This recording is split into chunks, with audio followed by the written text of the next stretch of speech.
Welcome to episode 327 of the Baunfire Gaming Podcast. I'm your host, Morgan, aka Bon Diesel, and this week we'll be talking about Respawn canceling a mysterious project. Battlefield begins testing their new game. BioWare is hiring for Mass Effect, and much more. Before we get started, subscribe to the Baunfire Gaming Podcast on your favorite podcast app, leave a review on Spotify or iTunes, and subscribe to the Bon Diesel YouTube channel to get all of my videos, including this podcast. Thank you to everyone who supports as Twitch subscribers and YouTube members. If you are interested in supporting this show and all of my other content, please check out the links in the show description. You can now leave a comment on Spotify episodes, you can leave a comment on YouTube videos, or you can join my Discord to chat with other listeners about all of this news and much more. Let's get into the gaming news. Let's hit the main story. I'm going to be honest, none of these really stood out this week as a main story, so I just picked the Respawn one because it was the most recent news that we got. But it's a bunch of little news this week, and honestly, I kind of like that because it's interesting to talk about. And the next story, I love talking about that, whether you like it or not. But let's start with Respawn. They have reportedly canceled a game that was in the quote-unquote incubation stage. This was from the team that was previously working on the Star Wars first-person shooter that Respawn was working on that was also canceled. I want to say it was in a further, it was beyond like the incubation where they were actually like in pre-production on it, or in a later stage of development. But it was canceled as well. I believe that was last year. The reports, I believe Jeff Grubb is one of the people who insinuated this probably wasn't a Titanfall game that got canceled. This is interesting. This story, because it's Respawn and it's a high visibility studio, because everyone wants Titanfall from them so bad that any game that gets canceled by them that wasn't Star Wars it was Titanfall 3, and everyone's sad, so that makes it news. This happens all the time. Whenever you look at a studio, almost any studio that's in decent health is what I'll say, likely has a really small team of developers who aren't working on their main projects. You've got a studio, say like Ubisoft Massive, a studio I'm very familiar with. They're currently working on The Division 3 as their next game. I believe they've wrapped on Outlaws post-development. So The Division 3 in a pre-production role, I assume. They're continuing to make content for the Avatar game, DLC and such. They are the main developer for Ubisoft's growing engine, Snowdrop. And they have a really small team doing post-launch content for the Division 2 still. They likely have a team. Actually, we know they have a team that is doing something else. I know for a fact they have a team that's doing something else. I don't know what it is, and I wouldn't say even if I did, but they at least have one team working on another unannounced project, and they very likely have another really small team just experiment with stuff, just checking ideas out. This stuff is really normal. And what happens, the impression I'm under, is that they put together, a rough idea for the game that, that struck up some interest that they wanted to do. They put a proposal out there to their publisher or whoever is above them, and it gets greenlit or it doesn't. And if it gets greenlit, they keep working on it, and they keep pushing there. And then they propose that again, like, hey, should we keep working on this? This is what we've done, greenlit or not. And these stages happen a lot more than I realized when people told me about it. But at any time they can get canceled. It's very likely that if not weekly, then monthly, amongst all of the big, at least the AAA studios, these games are canceled in these incubation states. And so it's been so interesting the reporting on this. And I get why it's unique with Respawn. There's also the factor of like EA bad and all of that stuff as well, which they are in plenty of ways. I'm definitely not trying to be an EA apologist here. Even though my first 3 stories are EA, but we'll look beyond that. There's this mistake that gamers make that I think there's just an ignorance to how this stuff works, and that a lot of games don't make it, and that was especially true back in the day. I suspect now it probably happens less often, not because fewer incubated games get canceled, but there's probably fewer incubated games. Unfortunately, if these projects, they're just a waste of money if they get canceled. But you also can't come up with new and interesting game ideas if you don't do this process, right? So this is where you see a lot of studios going towards sequels and reboots and remakes and stuff like that, because you kind of don't have to do this, right? Like, or the way you do it is to say, hey, that game, we're just going to do that again, but we're going to make it look nicer and more modern. But this process is how new and interesting games get made. I can't think of any examples off the top of my head, but multiple games. I want to say StarCraft was initially a Warcraft like incubated project, and then it spun off into something different. Correct me if I'm wrong, in one of the various ways I've given you to give me feedback. This isn't that big of a deal. The biggest thing I have with this story whenever it comes up is anytime games get canceled in the state, it seems like gamers just assume, well, this was going to be a 10 out of 10 game. This was going to sell 100 million copies. Stupid EA, freaking publishers, or just any publisher in general, just ruining games for the little guy. It maybe it was next Fortnite. Who knows? Probably not. And this is normal. So, I will say, and this kind of leads into the next story a bit. I've been talking about this for a while. If you've been checking out any of my Mass Effect videos and stuff like that, we know that EA wants games in the future, especially their single player games, to have more revenue streams than just game comes out, you pay $70, that's it.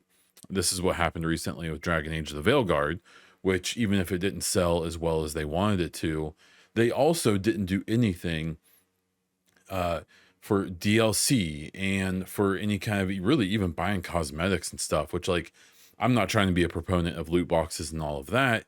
But you can't complain about not making any money on a game if you don't have multiple revenue streams to make money from that game, right?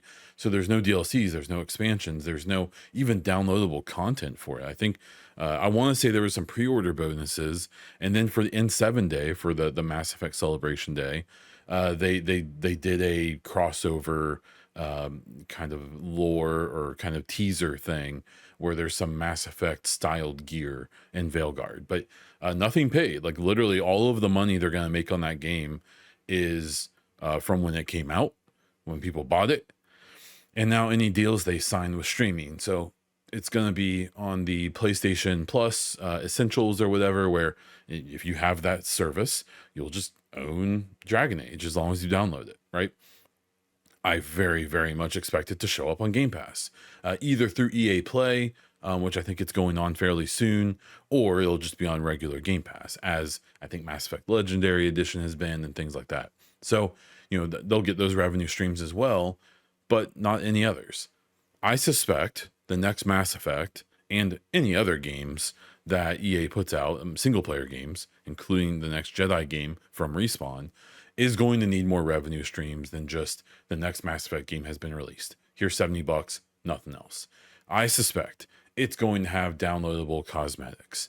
Hopefully it sells well enough, or there's enough interest in it, that it gets DLC and expansions and more games, ideally, right? What it also could do is have a multiplayer mode. If you think back to Mass Effect 3, even Andromeda technically had these co-op modes. The Mass Effect 3 one is still very popular. I'm sure its actual player count is probably relatively low, in the hundreds, thousands at best, but it still has a community. People still talk about it. People really did love it, and it really didn't get supported that much. What they could do, I would love to see, is Respawn be part of co-development on a multiplayer mode for the next Mass Effect. Even I don't really want PvP, but if that's what they do, whatever. But even if it's just a co-op mode, if it's a wave mode or something like that, like what Mass Effect 3 had, then you have those loot boxes, you do that stuff. Again, I'm not a proponent for those things, but if those things need to be in there for these games to continue being made, and they are done respectfully, as I think the industry has for the most part figured that out, how to do it. Obviously, it's gross no matter what, but it seems like they've gotten to a point where they aren't too abusive about it. Where if you think back to, was it Battlefront 2 was like the one of the real big like stakes in the sand. A lot of people finally said like, okay, this is gross. This is like purely pay to win. Stop it. And which would be easier if it was just a co-op mode, because then you don't have to worry too much about people being mad about competitiveness and stuff. But anyways, I would love to see a team from Respawn co-dev a multiplayer mode for the next Mass Effect. Moonshot, Hopium, Copium, whatever you want to call it. I think that'd be really cool, and maybe this team could do it. Which takes us into our next story, that BioWare has a job listing, presumably for Mass Effect. So this is something I check on probably too much. But this week they listed a senior technical artist job at BioWare. So I've been paying attention to their job listings back to 2021.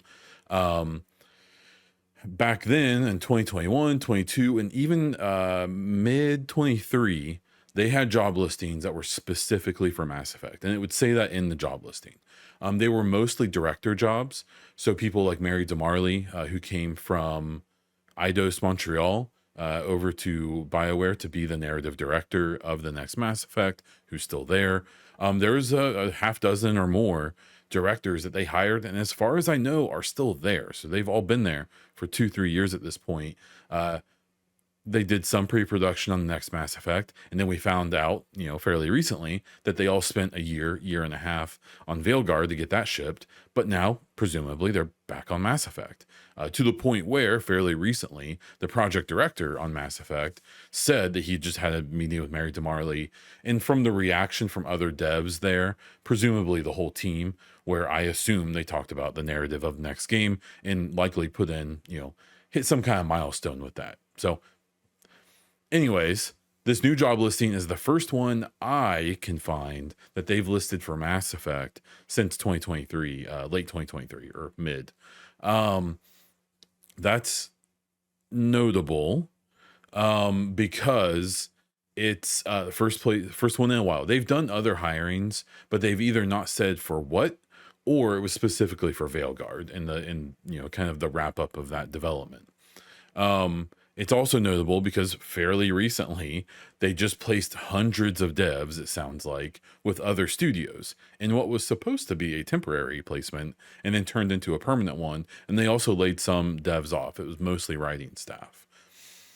So this is interesting because ever since that happened, I talked to some of those devs or a few people in the know, and it sounded like they were, or at least some of them were given the impression that when pre-production was finished with the relatively small team that BioWare still has, they would open up hiring again to bring people back to the project. And I suspect, and some other people, probably people listening to this, informed me that the requirement, specifically the amount of time in a senior position or experience that was asked for this listing, which is 8 years, seems like a lot more than what you would normally expect for a job like this. And I speculated that there is very likely maybe one of the people who got placed on another team who they have specifically in mind for this job, and that the listing is basically designed for them. Now, it's a publicly placed job, so anyone can apply for it, but it's also internally put out there. And from what I was told, is that some of these devs who were placed at other studios are going to have the opportunity to potentially apply for these jobs as they come up. You would assume they would have some preference, especially if it won't be bad for the project they've been placed on for them to leave. I've always suspected that those devs who were permanently placed in those temporary placements, it was possibly those studios where they landed being like, hey, we don't want to just be on eggshells waiting for these people to leave. Like, we need some assurance they're staying with us.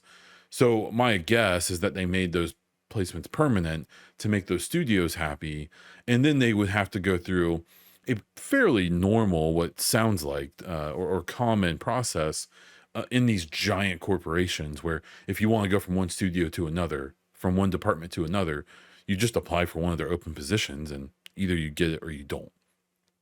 My guess is this senior technical artist job is probably meant for someone specific, but it's open to anyone. It's from some people I talked to about this job. Yeah, I saw some reaction online when I posted about this of people being like, they're really hiring artists at this point.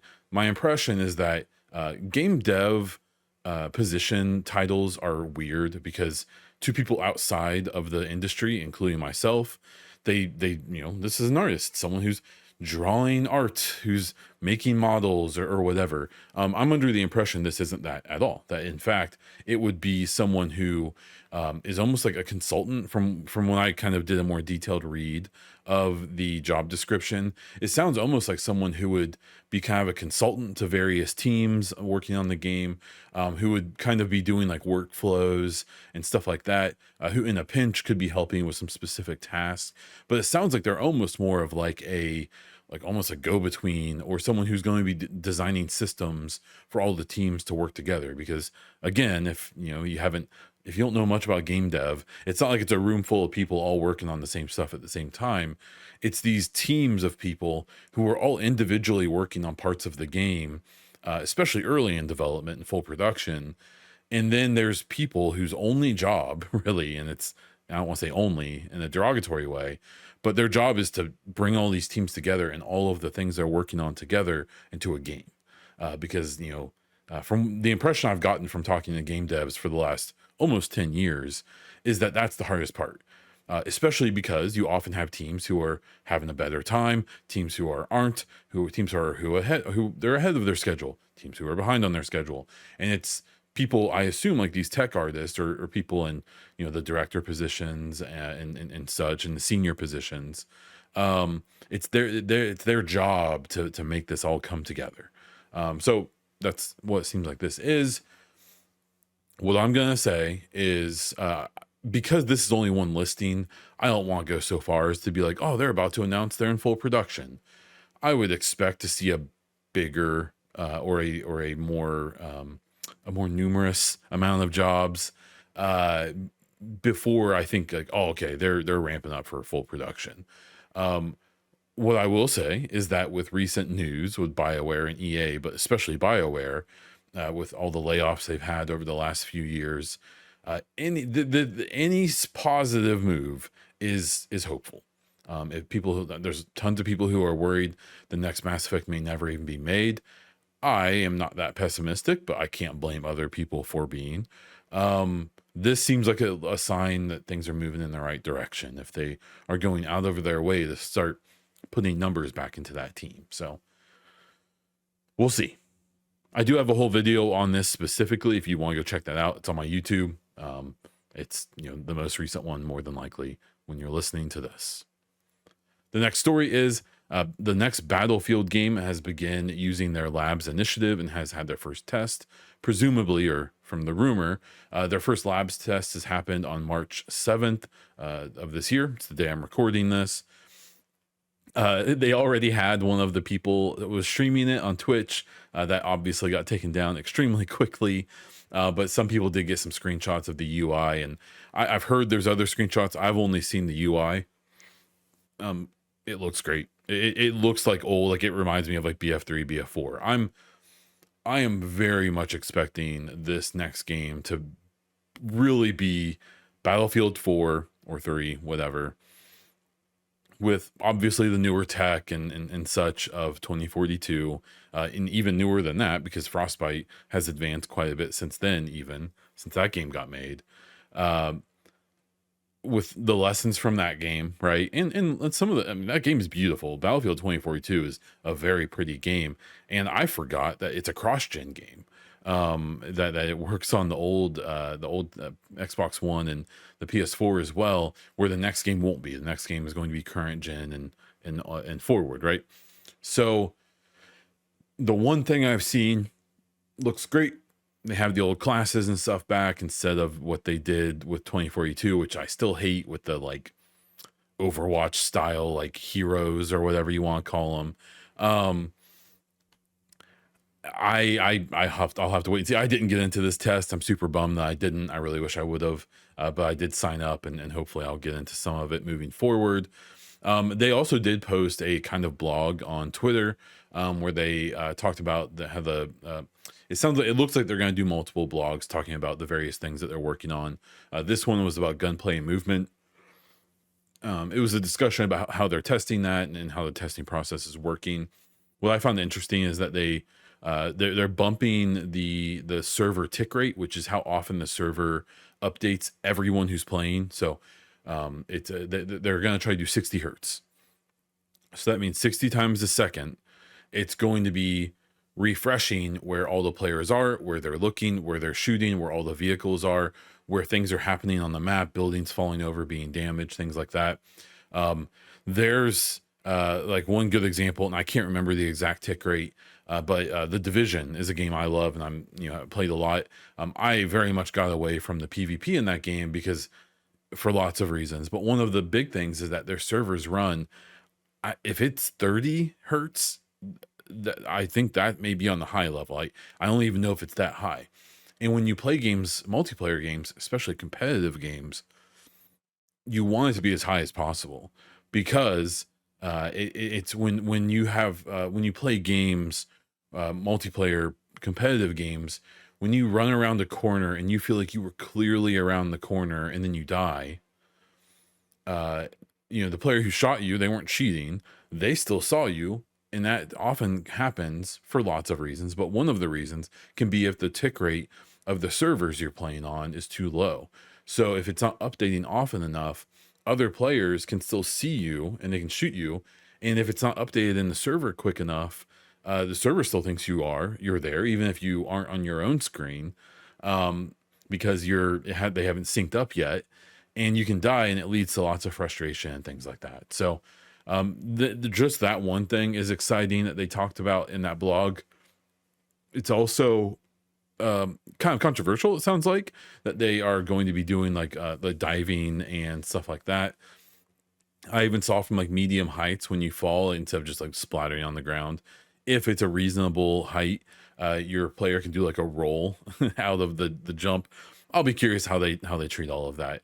But what's nice about this labs thing is that instead of just being surprised with it when the game comes out, they're testing it. And if it's broken, or if people just don't like it and they give that feedback, the whole reason they're doing this is because they want to know, they want to change things if they can. They specifically talked about in the blog that they're in pre-alpha. So this isn't like, modern beta tests nowadays are literally just demos. I'm not aware of any game in recent years that has had a beta where there were significant changes between the beta and full release. I'm sure you can come up with examples where I'm wrong, but for the most part, the term beta at this point is just a demo when it comes to public facing ones. Them specifically calling out that this is in pre-alpha is a big deal. It means that they are legitimately in a, not early, if they're letting people play this from the public, it's pre-alpha, I'm sure, but I have a pretty good feeling they're gonna go to full alpha, to beta, to full release probably fairly quickly, if they're in a stage where they're letting people play it from outside. But this is cool. I'm excited. I'm bummed I didn't get to play it, but I am excited that they're doing this, and I'll be kind of curious to see any of the feedback. We'll see how many people break their NDA to do that. Neil Druckmann of PlayStation's first-party studio Naughty Dog has stated in an interview that gamers should not, I think his specific terms was, shouldn't bet on The Last of Us 3 ever happening. I think this is interesting. He's obviously doing the rounds right now of interviews and stuff, because the second season of The Last of Us TV show is coming up. I think it's releasing fairly soon. Neil Druckmann talks a lot. I think he's talented. I think he has made great games with Naughty Dog. I think that's impossible to argue against.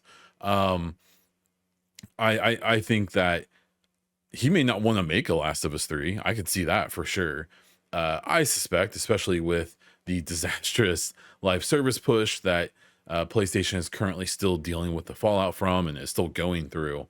Um, my guess is that they will make sure The Last of Us 3 happens eventually, even if it's not soon. Um, yeah, I don't think this actually rules out a third game in that franchise, especially because even though I'm not a PlayStation guy, I actually love the Last of Us games, which I've experienced fully from watching playthroughs and lore videos and stuff like that, because I think it's an interesting world and a story and characters and all that. There is so much they still have left to explore in that world. It's the amount of things that would go unrealized and unexplored in that universe if they never made another game. Oh, it would just surprise me if they don't explore it more. My guess is that they want people to focus on, I think it's called Intergalactic, their next game, which they previewed fairly recently. And my assumption is they just don't want people constantly, like in this interview, asking about Last of Us 3. They want people to focus on that. That's not going to happen. I'm sure this Intergalactic game is going to be great. But it's a new franchise. New franchises are hard to get going because they're new and people, it's like their comfort food, right? And I just suspect that this is them trying to keep the focus on their next thing, and not the thing they're going to do after that, which I would think is almost certainly going to be The Last of Us 3. Now maybe here's my super conspiracy. Right, the day after this happened, or this got talked about, PlayStation announced that they're going to be taking pre-orders on a special edition The Last of Us controller. This controller is very likely coming out because of the show, to coincide with it. But maybe it's because they're trying to get hype going, so they get some pre-orders. They probably need it because the controller is the stupidest looking thing I've ever seen. PlayStation does some pretty good controllers. I don't think they even come close. This is probably my bias coming out to a point. Xbox does insane controllers. I think they do extremely good ones, both elites and their regular ones. Not to mention they have the whole thing where you can design your own of either of those with a pretty insane amount of customization. But with PlayStation and the DualSense, they've done some cool controllers. This is not one of them. This Last of Us controller is literally a white controller that appears to just have some of the panels from their standard black controller mixed in. And then it's got this kind of weird design, I think, on the black parts. And then it looks like just basically like 3 logo stickers. I'm sure they're printed on the plastic, but they look like stickers just randomly placed of like some of the logos from the factions in Last of Us. It's not great. And it's a base controller for $85. Like, just interesting. They know their customers, I guess, more than I do. The next story is an interesting one. Activision used generative AI art to test interest in mobile games for Guitar Hero, Call of Duty, and Crash Bandicoot. So this story, when I was reading into it, was really interesting because some of these I just kind of take them at face value and talk about them. Some of them, like this one, I was like, I need to look more into this simply out of curiosity. And when I did, what they did was they basically put out ads on mobile, on like the app stores and stuff, where it looked like one of those ads where it's like you click on this game and you download it, right? And you go to a download page. What it was, though, when you would click on it, it was a Call of Duty. I only saw the Guitar Hero one, but it was Call of Duty, Guitar Hero, and Crash Bandicoot. You would click on it, assuming it would take you to the store page to download. Instead, it would take you to a landing page, I believe, for the survey, gauging your interest in that game. So these games don't exist. They're complete vaporware. These games, they used AI, generative AI, to make these like basically fake icons or these fake logos for these known brands. And I've seen the screenshots of them. I mean, they look exactly like those ads you see pop up of like, hey, click on this and download our game. And so you clicked on it, and it was just an interest thing. So it's pretty shady. And obviously people are going to hate the generative AI part of it. Yeah, can't you just pay one of your hundreds of thousands of artists to do this and actually pay for it instead of using tools that steal those people's art? I digress. Um, yeah, it's just weird. Activision stuff. This is only going to get worse. So just buckle in. We found out that the canceled Twisted Metal game was going to be a battle royale, and it was going to involve mechanics where you got out of your car and did combat in third person. So that sounds like likely publisher people who completely don't understand what people liked about the Twisted Metal games. To be fair, it's been like 20 years since those were popular. So maybe they were right to try to modernize it. Maybe not. We'll never know. It got canceled.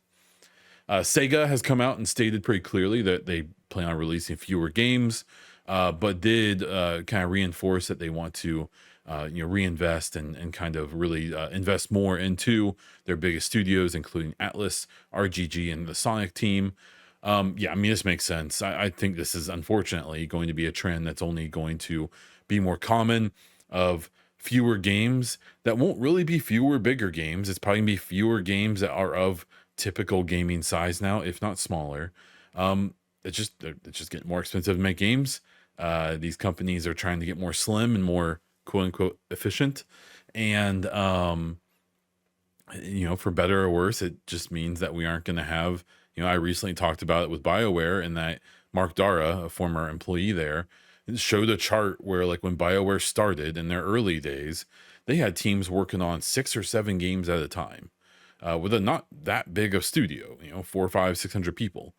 And now, we have, BioWare is now a 1 game studio. Now there's lots of other things going on there, but I think this is something you're going to see more and more often. You're going to see fewer and fewer projects at any given studio. You're going to see fewer and fewer studios under any given publisher. You're going to see lots of, things getting condensed. That's why to this day, I can't believe that Ubisoft is still operating the way it is, because I don't know how many studios Ubisoft has. I don't know if anyone knows. I doubt Ubisoft knows, but they have at least like 25 or 30 studios around the world, with a large number of them being support studios, marketing, things like that.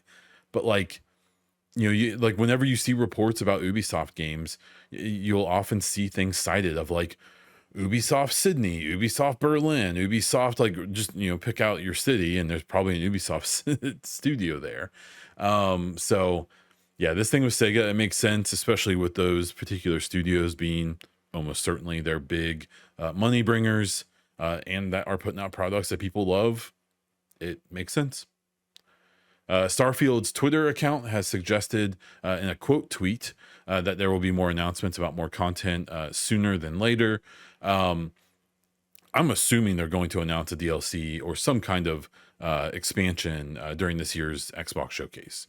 I saw some, I expect, like regular gamers to kind of, and Starfield has such a weird vibe with people, even 2 years later, or coming on, there's people who are still obsessed with hating that game for whatever reason. I genuinely don't understand it. I get it when it was like the talk of the town, there's that discourse, and I definitely, this is my personal bias showing, but I definitely think there was a lot of bias and like console war kind of attitudes involved in the reception to Starfield. I suspect a lot of the people who hate Starfield have never played a single minute of it.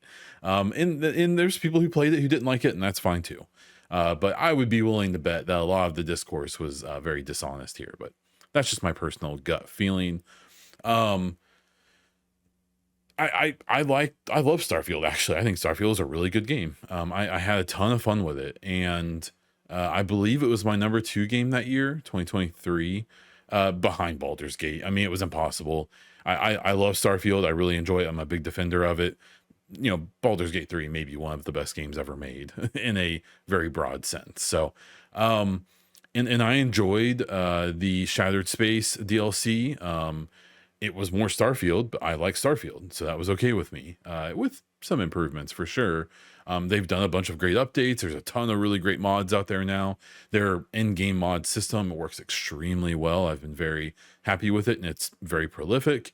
And more DLC, I'm all about it. And there's tons of stuff for them to explore there. I'm one who like wants a Starfield 2 one day. I like, it's a really cool game. Now, I desperately want Bethesda to finally modernize their, a lot of things about the way they make games. And there's a very real possibility that's not going to happen. Even in a Starfield 2, I'm not expecting it with the next Elder Scrolls. I imagine Fallout would be after that. And I imagine maybe a Starfield 2 would be after that when I'm about to retire. But I don't know. I just think the reaction to this sucks. Sometimes there's, I expect it from gamers, like I said, but then I see like fairly well-known people in the industry, like making like sarcastic, like remarks about this. And like, I saw like there was one person who said something being like, oh, they throw out another vague, whatever about more content. It's like you're in the industry, you know that they're not gonna just in a quote tweet be like, oh yeah, here's our next DLC. Like there's a plan that they're gonna talk about it during the showcase this year, almost certainly.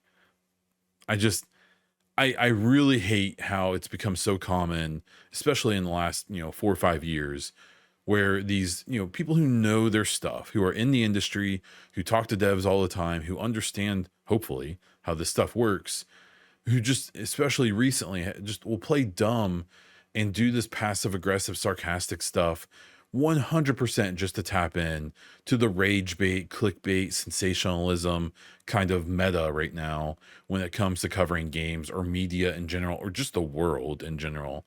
It just drives me nuts, man. And it's always the same freaking people with their anyways.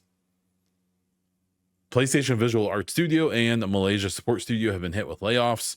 It's been blamed on the recently canceled live service projects that I assume they were going to be helping on or making themselves. Yeah, I mean, I kind of mentioned it earlier. This definitely comes from a place of bias, I'm sure, to a point. And I don't want this to come off as console war stuff. But I suspect that if people are being honest with themselves, in the future, we're going to look back at this live service push by PlayStation that I assume was it sounds like was pushed a lot by their CEO who's now gone. This live service push may end up being one of the biggest like failures of any of these gaming platforms in a really long time. Now, this push that Xbox is currently making and how much they're changing their platform, that could be up there too, for all we know.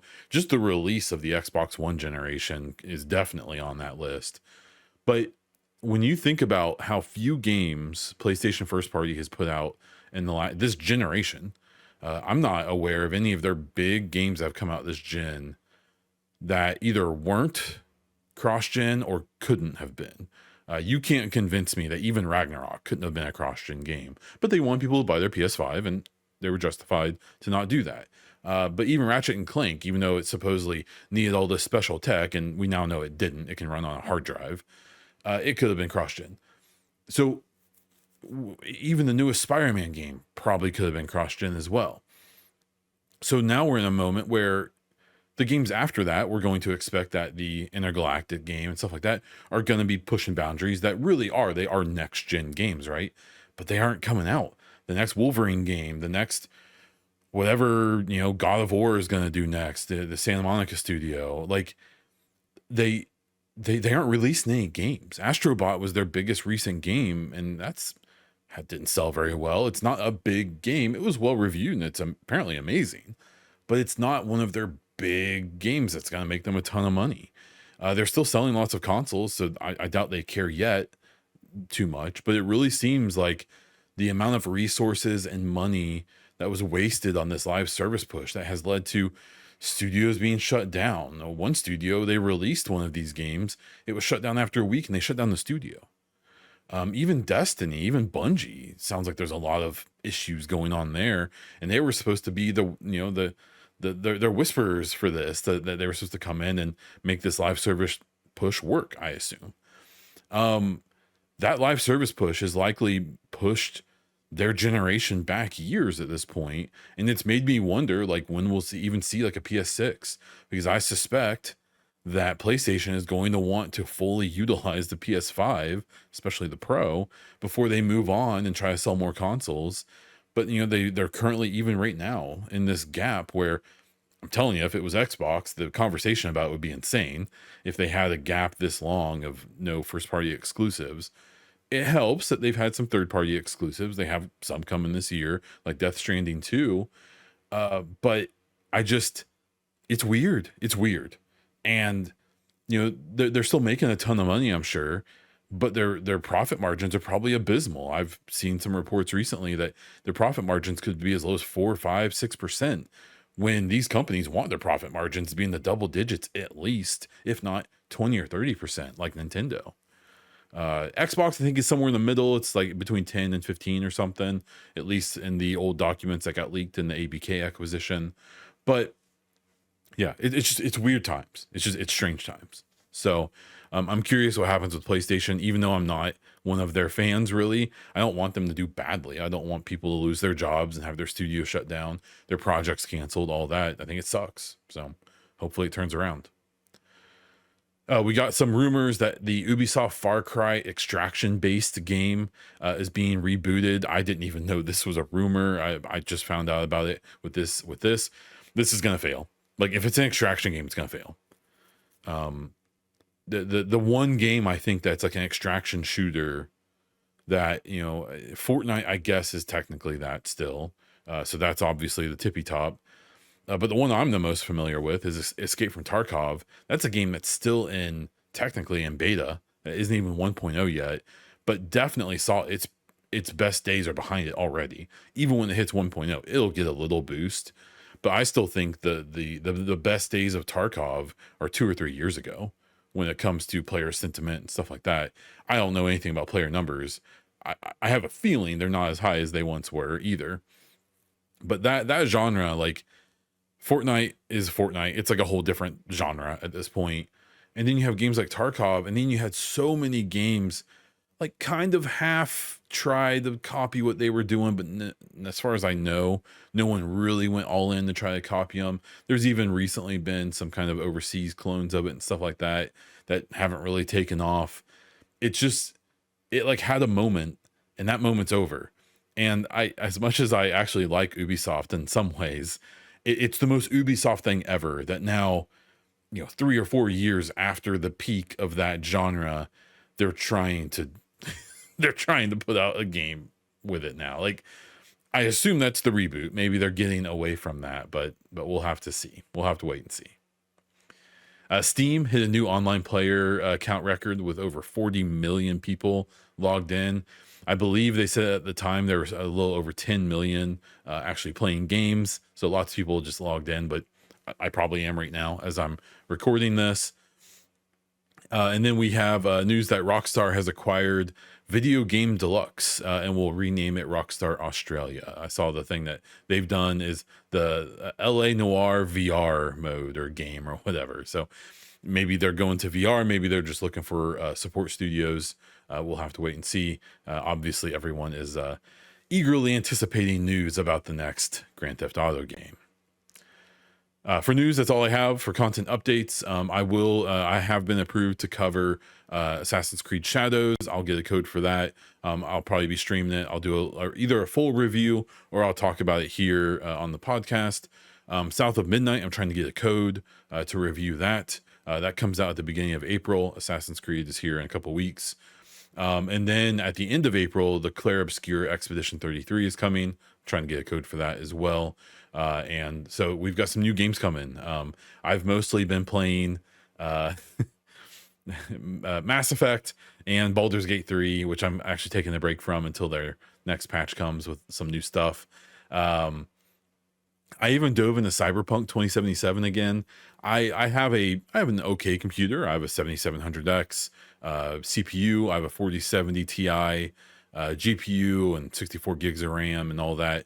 And I haven't played Cyberpunk in a while. I've played through it all the way once. I've started 2 or 3 other playthroughs. It's not my favorite game in the world. I still need to play Phantom Liberty. That's why I'm trying to start another playthrough now to just play that because I've heard it's awesome. It's just not my game. I've tried so many times to get into it. I just can't. But it was cool. I've never been able to fully utilize all of my tech. So using all of the NVIDIA stuff and all that at 60 FPS, 4K, I was able to turn on all of the ray tracing features besides frame generation. And it's pretty cool. Like the lighting's insane, and it was running really smooth. It was great. It was a great experience. It's so pretty. It's even though, you know, that game aged fairly well, even though arguably they really only finished it a year or two ago. That's my my dig.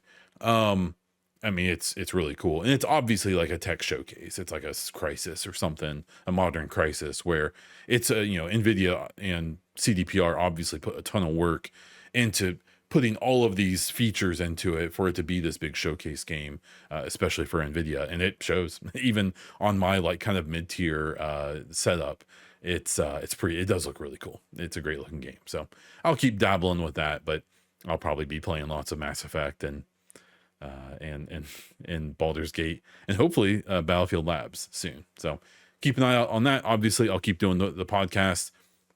I'm trying to get more videos out. It's mostly been talking about BioWare and Mass Effect recently, but if other news comes out, I'll talk about that too. That's where I'm gonna wrap it up. So if you have any questions or feedback, be sure to comment on Spotify or on YouTube. Let me know in my Discord, or hit me up on socials at Bon Diesel or at the Baunfire.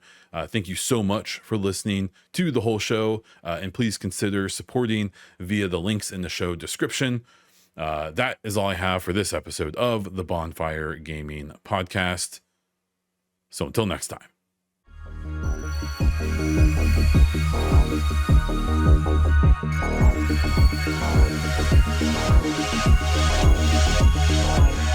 Thank you.